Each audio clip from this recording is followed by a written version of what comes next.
Pontianak adalah hantu yang berasal daripada wanita mengandung yang mati dibunuh.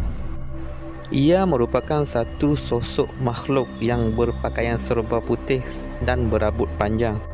Pada video kali ini saya akan menceritakan 3 kisah atau pengalaman mereka yang pernah diganggu oleh Pontianak. Gangguan ini diceritakan terjadi di salah sebuah kampung di negeri Sarawak. Ianya berlaku sekitar tahun 2000, iaitu 20 tahun yang lepas. Segalanya bermula apabila kawasan tersebut ingin dibangunkan menjadi kawasan perumahan. Pada suatu hari ketika kerja-kerja dijalankan, mesin yang menggali lubang tidak sengaja menggali kubur lama yang tidak bertanda. Dengan tidak semena-mena terkeluar satu rangka manusia. Ini membuatkan para pekerja yang melihat kejadian tersebut terkejut dan sebahagian daripadanya ada yang lari pulang ke rumah. Disebabkan oleh kejadian ini, kerja-kerja pembinaan tergendala buat seketika waktu. Pada malam tersebut, kampung ini diganggu dengan bunyi Pontianak mengilai seakan seperti bunyi menangis. Dan beberapa buah rumah telah diganggu seperti mengetuk pintu berulang kali. Punya kuat dia ketuk tu, rasa pintu tu macam nak tercabut. Salah seorang penduduk kampung tersebut yang dikenali sebagai Pak Cik Mail memberanikan diri keluar apabila mendengar ayamnya berkokok seperti takutkan sesuatu. Dia terus keluar dan meninjau kawasan bawah rumah dengan menggunakan lampu suluh. Di bahagian bawah rumahnya terdapat satu buaian kain yang sering dimainkan oleh anaknya pada siang hari. Semasa dia menyuluh dan melihat ke arah buaian tersebut tiba-tiba bergerak dengan sendirinya seperti ada seseorang sedang bermain. Seorang lagi penduduk kampung yang dikenali sebagai Pak Cik Man mendengar bunyi mengilai yang sangat kuat di jalan raya di hadapan rumahnya. Dia membuka tingkap rumahnya untuk melihat dari mana bunyi itu berasal. Bila mana dia membuka tingkap, matanya terus menangkap seekor Pontianak sedang berjalan di hadapan rumahnya dalam keadaan terapung. Kejadian demi kejadian seram telah berlaku di kampung tersebut pada malam itu. Pada keesokan harinya, penduduk kampung membuat mesyuarat tergempar bagi mencari punca perkara ini berlaku. Dan penduduk kampung mendapat tahu semuanya berpunca daripada tulang manusia yang terkeluar semasa kerja menggali sedang dijalankan. Penduduk kampung bersepakat dan melakukan gotong royong dengan menyempurnakan tulang tersebut mengikut cara Islam. Selepas daripada itu, tiada lagi gangguan Pontianak di kampung tersebut. Kisah ini merupakan pengalaman sebenar yang dialami oleh seorang pemuda yang bernama Ijat. Ijat pada ketika itu bersama 2 orang kawannya menyewa sebuah rumah di salah satu kawasan di negeri Perak. Kira macam rumah bujang lah. Kejadian seram ini berlaku pada tahun 2006.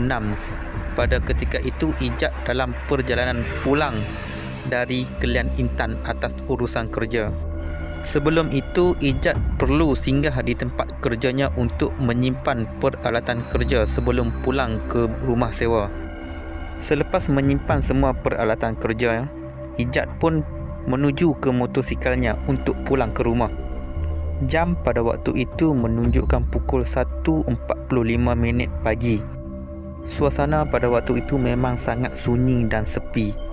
Dan kadang-kala terdengar bunyi seakan anjing sahut menyahut dari kejauhan.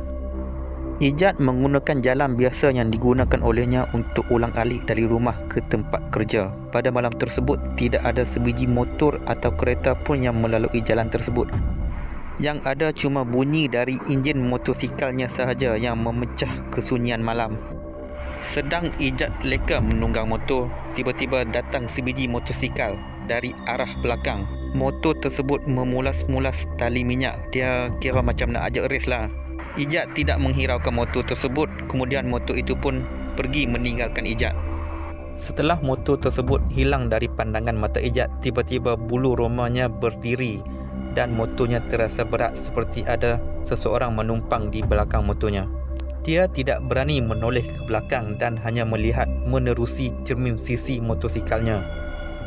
Apa yang dilihat oleh Ijat adalah satu makhluk yang berambut panjang, berwajah buruk dan berpakaian serba putih yang dikenali sebagai Pontianak. Ijat pada waktu itu memang terkejut buruk dan hampir terbabas kerana hilang kawalan.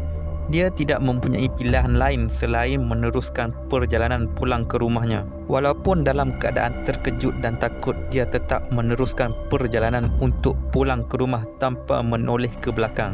Sesampainya di persimpangan rumah, Ijat memberanikan diri dan bersuara, "Aku nak balik dah ni. Hang jangan kacau aku. Sampai sini je aku boleh bagi hang tumpang. Hang turun lah ni."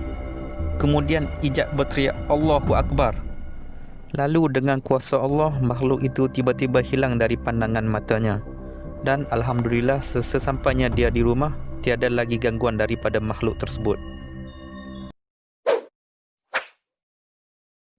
Kisah ini diceritakan oleh seseorang yang saya gelarkan dia sebagai Budi. Dia adalah ahli sukarelawan rakan muda, satu persatuan yang agak terkenal suatu ketika dahulu. Persatuan ini telah mengadakan satu kem kepimpinan di salah sebuah sekolah di daerah Kipitang yang melibatkan 150 orang peserta, dan 2 buah agensi kerajaan telah bergabung tenaga bagi menjayakan program ini. Pada sebelah malam, Budi bersama 2 orang kawannya ditugaskan untuk mengawal dan berjaga di kawasan hostel perempuan.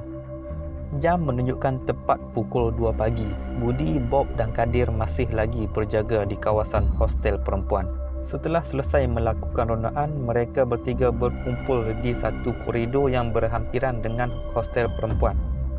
Bagi menghilangkan rasa sunyi dan bosan, Bob telah memasang lagu daripada handphonenya, kalau tidak silap dari kumpulan kristal yang bertajuk Nurani. Bila sampai part lirik Jangan Menangis, tiba-tiba kedengaran bunyi anjing yang menyalak dengan kuat dan nyaring dari koridor bawah. Mereka tidak menghiraukan bunyi anjing tersebut kerana mereka menganggap mungkin sekadar anjing biasa yang menyalak.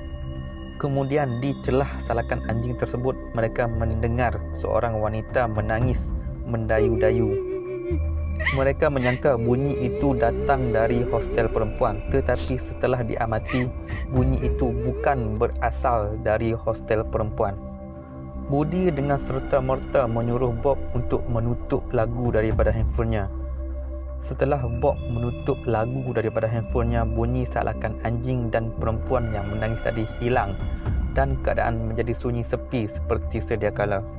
Kadir yang dari tadi duduk diam di sebelah Bob tiba-tiba melompat, membuatkan Bob terkejut dan bertanya kepadanya kenapa dia melompat. Kadir kemudian menjawab dia mendengar sesuatu di atas atap berhampiran dengan koridor tempat mereka duduk, bunyi seolah-olah kain yang diseret di atas atap. Pada keesokan harinya, Budi menceritakan apa yang berlaku semalam kepada salah seorang guru di sekolah tersebut. Guru tersebut hanya tersenyum dan berkata tempat tersebut memang agak sedikit keras.